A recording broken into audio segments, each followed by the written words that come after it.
Bismillah ar-Rahman ar-Rahim. In the name of Allah, most gracious, most merciful. We want to talk about the school of Shiism. We want to know who are Shiite. When we want to talk about the meaning of the word Shiite, al-Shia or al-Tashayyu', we mean those people who are following the household of the Holy Prophet of Islam.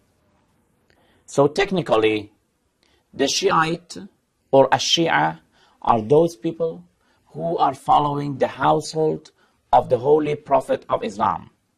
The household of the Holy Prophet, we call them in Arabic, Ahlul Bayt, alayhimus salam.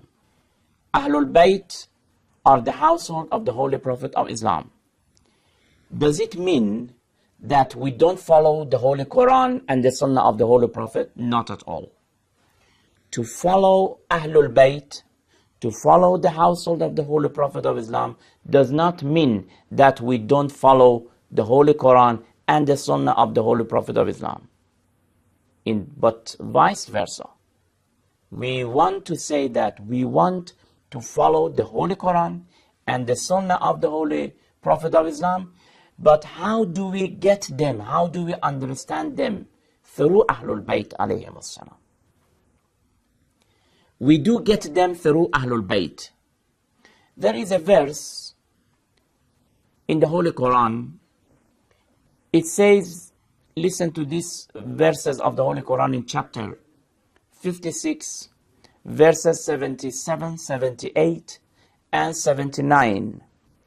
إنه لقرآن كريم في كتاب مكنون لا يمسه إلا المطهرون. This is indeed a noble Quran in a guarded book. No one touches it except the pure ones. لا يمسه إلا المطهرون. No one touches it except the pure ones. What does this verse say? What do they say? Do they want to tell us that this copy of the Holy Quran, nobody can touch it except those who have ablution? By the word mutahharun, the pure ones, does it mean those who have only ablution and then they are clean, then they must touch it? Of course, the verse does not mean it.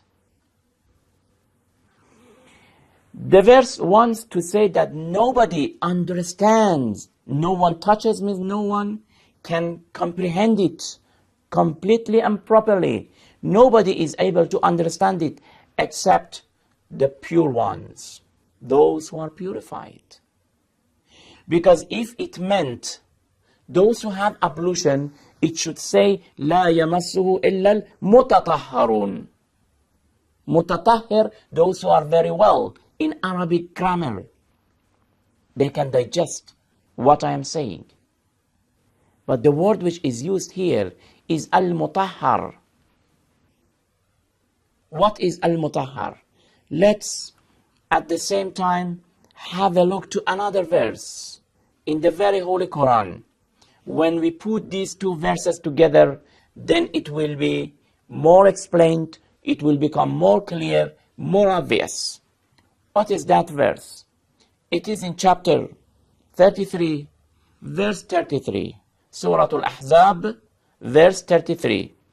إنما يريد الله ليذهب عنكم الرجس أهل البيت ويطهركم تطهيرا.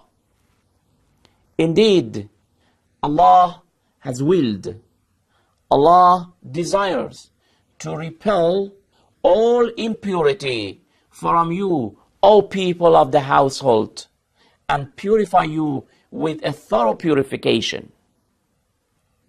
In this verse, the household of the Holy Prophet of Islam are being called to be purified. They are mutahhar. إنما يريد الله ليذهب عنكم الرجس أهل البيت ويطهركم تطهيرا. Yutahhir means to purify you. When Allah has willed to purify you, it means that you are purified. So who are purified? The household of the Holy Prophet of Islam. In chapter 56, no one understands the Holy Quran except the purified. إِلَّا الْمُطَهَّرُونَ. Therefore, the Holy Quran itself is interpreting itself. When we put these two verses together, they will become very clear. It shows that nobody understands the Holy Quran except Ahlul Bayt. The Holy Quran, brothers and sisters of Islam, is not so easy and obvious that we understand it very well. Those who are familiar with Islamic sciences, Arabic grammar, Arabic literature, Arabic eloquence, science of interpretation, science of ilm al-usul, and jurisprudence, and many other sciences, they know that in the Holy Quran, we have part of the verses which are abrogated. We have other verses which are abrogators. Therefore, we have in the Holy Quran, nasikh wa mansukh, abrogator and abrogated. We have al-am wal-khas. We have some verses, they are general verses. We have some verses that they are specific verses. You cannot look at one of them specifically and then you take a conclusion. We have in the Holy Quran some verses that they are absolute, al-mutlaq. And we have other verses that they are restricted, al-muqayyad. In the Holy Quran we have al-mutlaq wal-muqayyad. We have in the Holy Quran al-mujmal, ambiguous verses. And we have al-mubayyan, clear verses. Therefore, in the Holy Quran that we have abrogated and abrogators, general and specific, absolute and restricted, ambiguous and clear.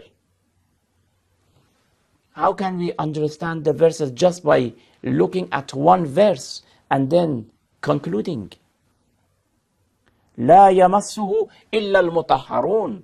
No one touches. It doesn't mean the physical touching. Of course, in jurisprudence, we are told that if you have ablution, you can touch this copy of the Holy Quran.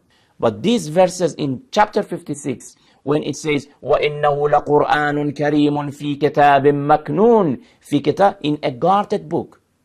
It means فِي لَوْحٍ مَحْفُوظ, not these copies of the Holy Quran. That the Holy Quran, which is in a guarded book, maknoon, which means hidden from the understanding of the people. This Quran is not so obvious and clear, all of the verses that we can understand.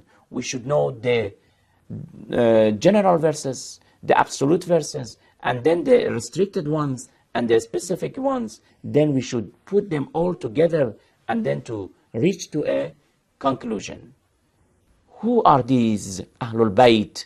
In next program, we will talk about them, inshallah. Until then, thank you very much. Wassalamu alaikum wa rahmatullahi wa barakatuh.